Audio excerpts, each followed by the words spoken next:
Alright, how's it going, everybody? If anybody's out there.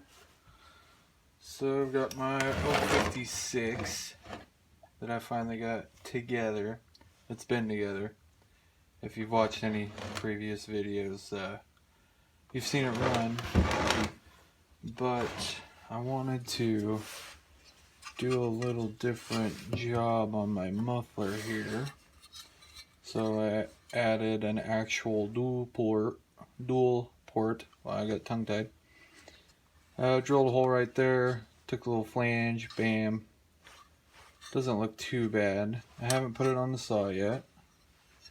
But, and also, as you can tell, I cut all the baffling right out of it. So, and then I took a plate, welded it in here, blocked off a few of the top holes here, just to try to get better action out of the pulse and still get some heat out of there.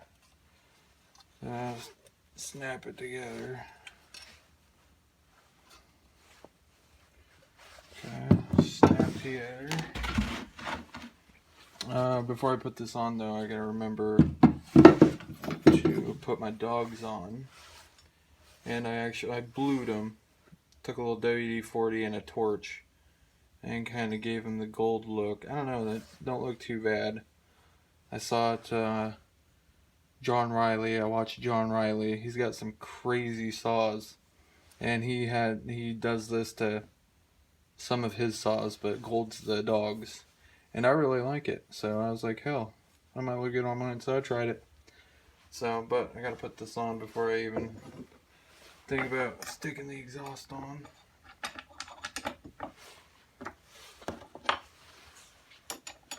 Just a couple socket caps.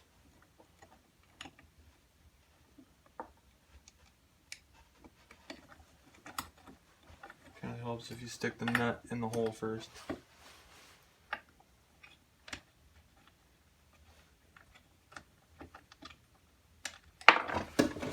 Oh, almost dropped it. Almost.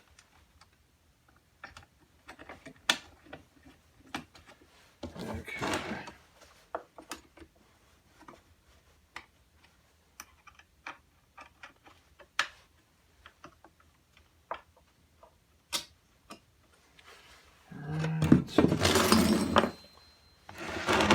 Got the little inset nut holders in there, so once you get them snug, it's pretty easy. And they're not head bolts, so you know, snug. And this is all magnesium too, softer than aluminum, I think, or different. Not softer, but it's definitely different. Strips out just as easy as aluminum. So got that. Don't look too bad, I don't think. Doesn't look too bad. And then I've got my big ass Uni air cleaner on there. It's kind of gaudy and out in the way. And then I used some plastic PVC pipe and JB welding. Kind of cobbled together my own little intake there to hold this, because it's like 1 1/8 hole. Yeah. So I get to put the muffler on and get, you know, just some good red Permatex for my exhaust. And always I wear gloves when I mess with this shit, because it gets fucking everywhere. It's everywhere.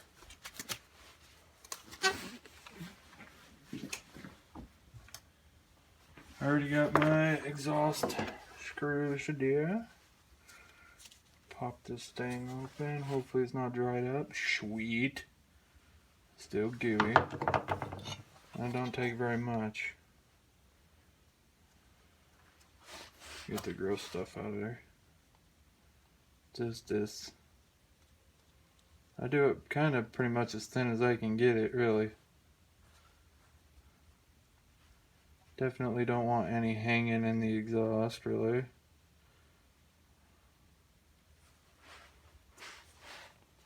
Oh yeah, I made a big mess there. Cool. Cool.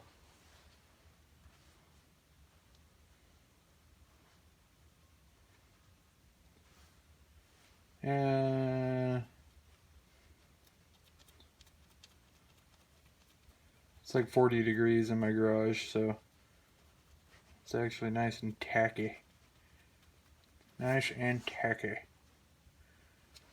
Trying to get all that on the insides, you know. You gots to have the blue shop rags. You gots to. If you don't have blue shop rags, then you are missing out. Work better than napkins, work better than rags, work better than everything. Yeah, I get it. They're a little expensive. But worth it. Okay, I think that'll work. Get this glove off before I go spreading Permatex everywhere. Wipe up my goops. Back. And then we'll just kind of stick it in her. And stick the bottom screws in first. Just to hold it. Before I go running my beautiful silicone job.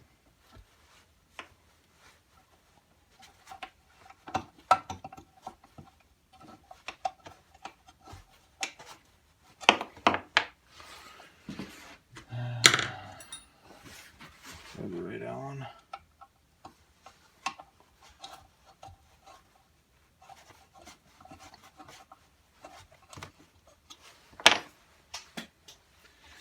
And then these top ones are ones that actually, the flange bolts that actually bolt in the cylinder. They're kind of a pain in the ass to get to. You gotta go through the top, through these cutouts, right? But the funny thing is the damn cutout does not fit the cap of the screw or the washer. So you gotta, I mean, I guess you don't got to, but I got to do me one of these tricks. Kind of get a magnet up in there. And, oh, yeah, and, excuse me, the old spectacles. Get it close, and then hope to God it sticks in the hole.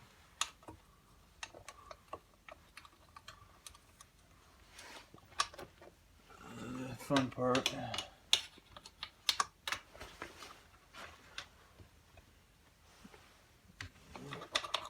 Trying to use the Allen wrench to hold the damn thing. Oh yeah. It's barely. We're barely hanging on by a thread there. Oh, baby.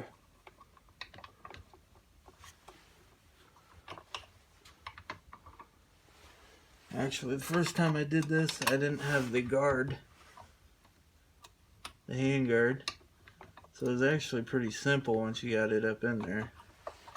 Now with the guard, it's twist, fight, twist, fight, twist, fight. Yeah, no.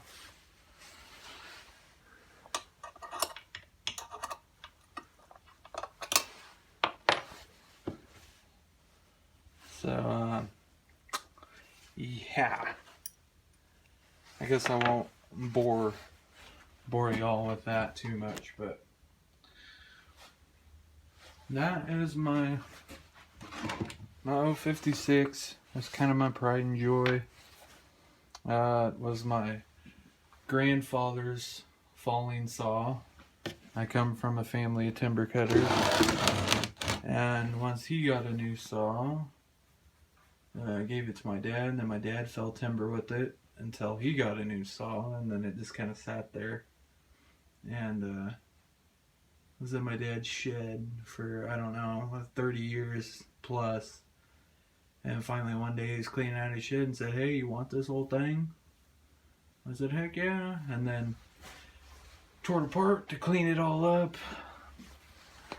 It sat in my garage for a year or so because these saws in particular are kind of hard to find parts for because they're old. I don't think very many of them were made, and they were pretty popular when they were popular, if that makes any sense. So, I don't know. I love this saw though. She's kind of a beast. So, I don't know. Quick little shot of the muffler. I'll get some video, hopefully, cutting. Gotta go back up to my mother's and finish cutting some cherry. So, I will bring the phone along for that. But just a little preview, I gotta see what it looks like too. Yeah. It looks pretty good. It's kind of hard to tell, but yeah, you see how it's kind of blued, as they call it, just by heat. I just use my MAP gas, spritz WD-40 on it to try to give it some corrosion protection, but I like it. I think it looks cool. Alright, well, thanks for watching, if you watch. If not, you missed out. Take her easy.